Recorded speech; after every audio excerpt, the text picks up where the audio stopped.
What's the ideal candidate to business school? And can you give me a percentage chance that I can get in, even if I don't meet the ideal?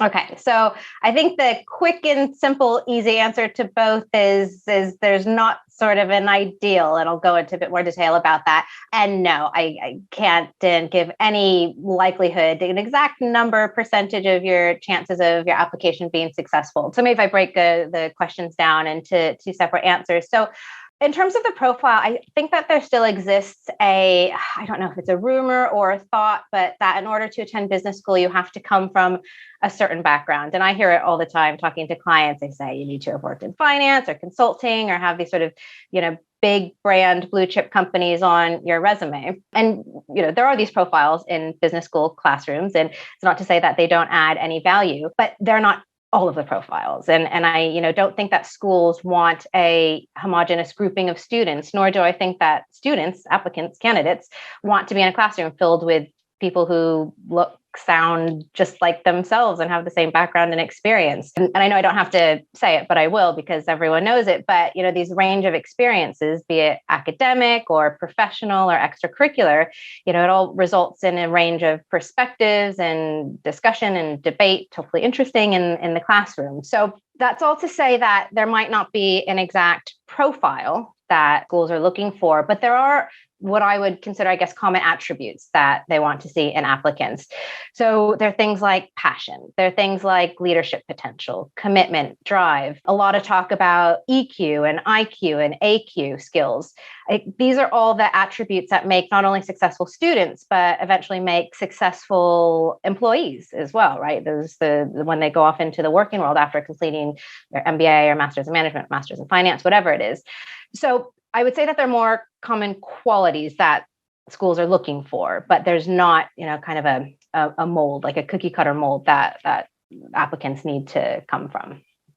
So if, I come from, I don't know, let's name a background. I was working in a not-for-profit, but I showed initiative, I showed ingenuity, I showed creativity, I showed I led.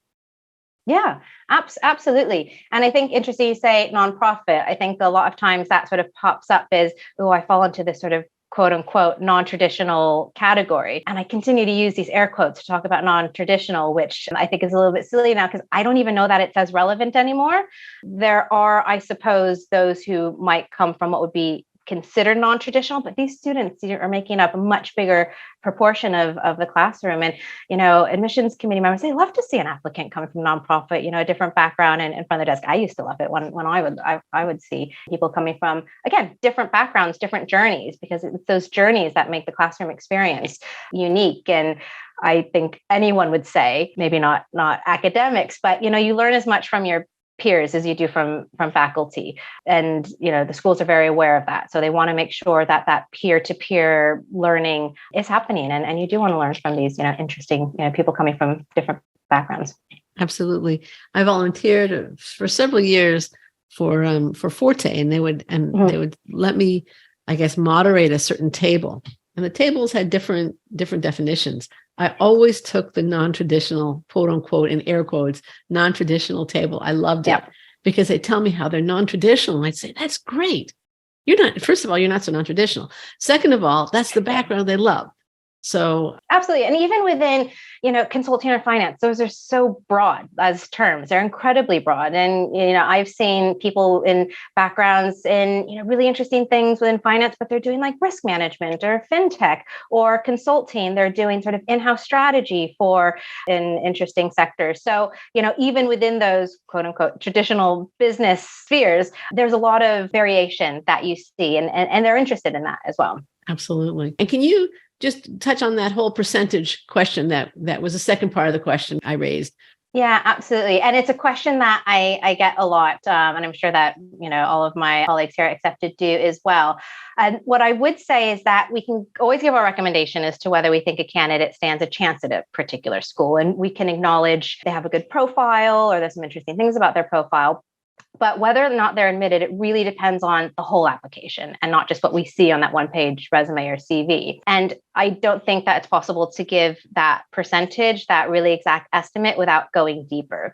So just as an example for that, when I worked at London Business School and led the Early Careers Admissions Committee, I would reject candidates who looked good on paper, but if I couldn't understand their ambitions, what was driving them, what they were passionate about, and I couldn't see any real motivation for either their interests or their career aims, or indeed the program or the school, we sometimes have to cut those people loose because the lack of interest, motivation, et cetera, at the application stage, that is usually a flag and not a great indicator of what would happen once they came into the classroom and their potential to succeed in the classroom. So I think that's all to say that the applicant's journey and their story and their research and all of that does play a huge role in any decision. So we need to be able to sort of dig deeper into that before getting to any percentages and likelihood of being accepted. Right. I also say that at the end of the day, you're going to be 100% in or 100% out. There is truth in that.